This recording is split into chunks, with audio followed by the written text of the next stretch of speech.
think fame and Muscle Shoals music is here because we're fiercely independent. We've been doing business with Bank Independent since the 70s, and to know that they've got our back, it means a lot. We've always been there, and it's always just been a phone call away. From the Tennessee Valley Weather Channel, this is your weather, live at 5.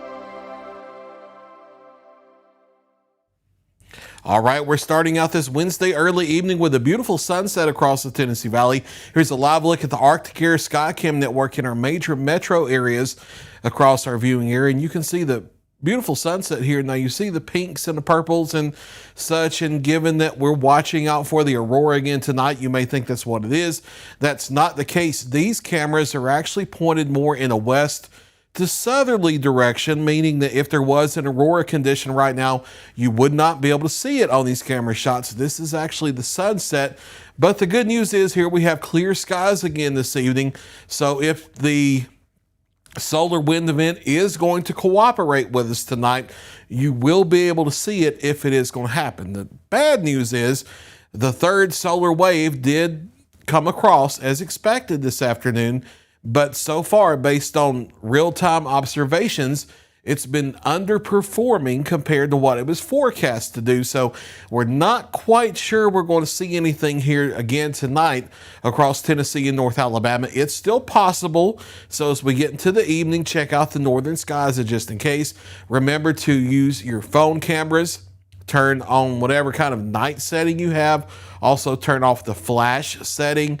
And if at all possible on your phone, open up your exposure as much as you can. And that should increase the chances of, if the aurora is going to act up for us again tonight, you should be able to see it with those camera settings on your phone. But it's much less favorable tonight compared to what it was last night based on the real-time conditions that we're seeing with the solar flare activity this afternoon. We'll keep watching the real-time data. If it does look like it's going to be likely as we head into the evening, we will make posts on our social media telling you to go out and look if something does start to flare up. But as of right now, it looks like last night was the main show, and tonight much more iffy, but we'll watch it carefully. Some beautiful pictures being sent in by our viewers, and thanks for those as we've gone through last night and this morning. Very thankful for those pictures of the aurora that you guys have sent in. Clear skies across the area, leading to nothing on radar except for some ground clutter returns.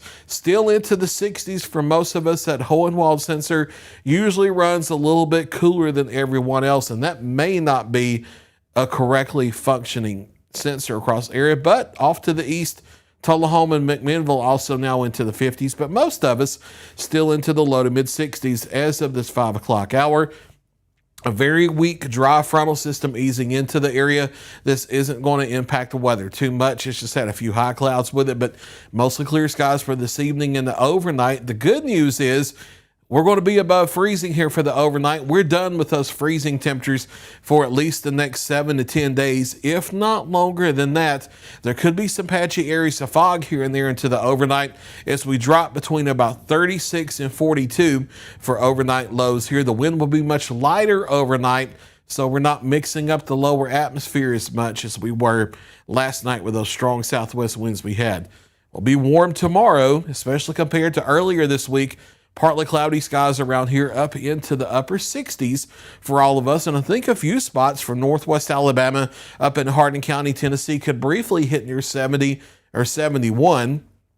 And then only falling back into the low to mid 40s over southern middle Tennessee, mid to upper 40s, and an isolated 50 here and there over North Alabama and northeast Mississippi as we head into tomorrow night. On Thursday night, we'll continue to warm up as we head through the end of the week. By Friday, mostly sunny to partly cloudy. A few showers north of our area up in the Ohio Valley, but we'll continue to be dry. We're going to be dry for Saturday. There will be a weak front coming down as we head into Sunday, maybe a shower or two with it, especially the first half to 2/3 of the day. Not looking at widespread or heavy rainfall with that, just a spotty shower or two. And then maybe a shower or two as we go into Monday night.